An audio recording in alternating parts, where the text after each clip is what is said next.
Not surprising that a medical expert is the one seconding it, because sometimes the House, it would help if you assist of the seriousness of a bill based on actual humanly experience.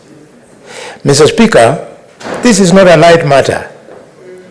Worldwide, it is estimated that over 1.5 billion people are affected with some degree of loss of hearing. And that worldwide, we actually have 70 million people who are afflicted with deafness. And the bad news is, of these 70 million people in the world, 80% of them are from the developing countries, which means this is a problem in Africa, and by extension, therefore, in Kenya. Mr. Speaker, so that it is not lost to us, the problem of hearing loss not only affects the individual, but it also affects the family of that individual. And Mr. Speaker, it affects the friends of that individual, and what's more, it affects the economy. These people are not able to make their contribution in creation of the commonwealth, of the family, the commonwealth of the community, the commonwealth of a nation. And therefore, Mr. Speaker, as I request members that we all stand behind Senator Sige and Senator Professor Margaret Kamal in quickly passing this bill, I would like to draw their attention on really what causes loss of hearing.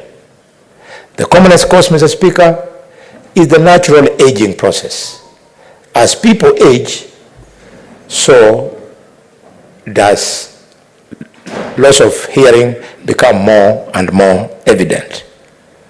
Then we have the contribution from accidents. It can be a mass accident, you are involved in a road traffic accident, or a direct hit on the hearing organ or hearing organs. Mr. Speaker, something which really lost to many Kenyans and which is very important is deafness as a result of noise pollution.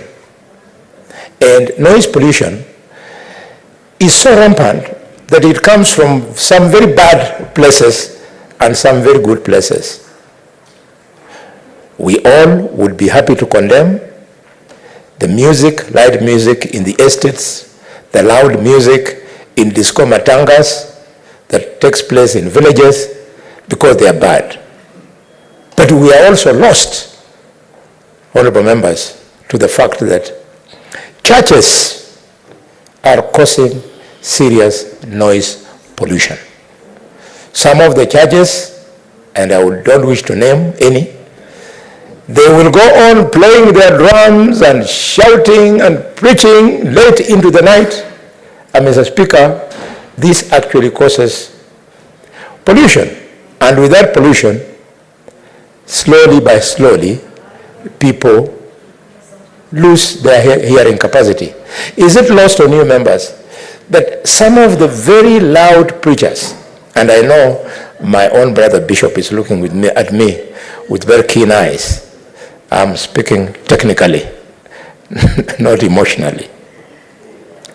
It should not be lost on us that if you listen to a preacher who preaches most of the time, they tend to speak louder because they think the people that they are talking to are not hearing them. So they raise their voices. It's because their hearing capacity has by itself gone down.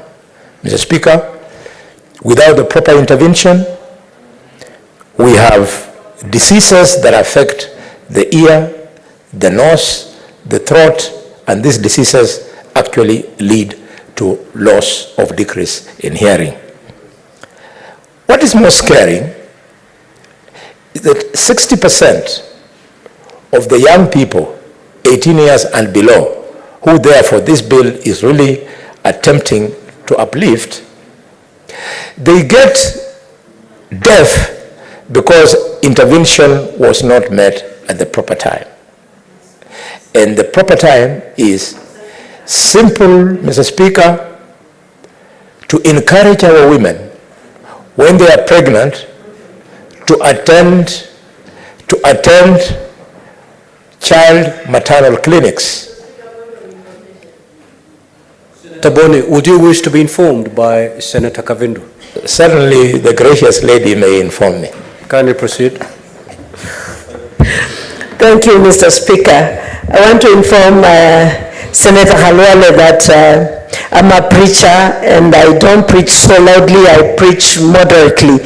So when he's saying that preachers preach loudly because they lose their hearing, that is not true. I'm a preacher and I know that.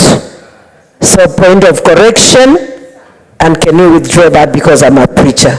And I apologize to preachers. Thank you. Senator Bone. Thank you, Mr. Speaker. Mr. Senator Speaker, Bone, I'm kindly, Senator Bone, I do understand that you're a medical doctor.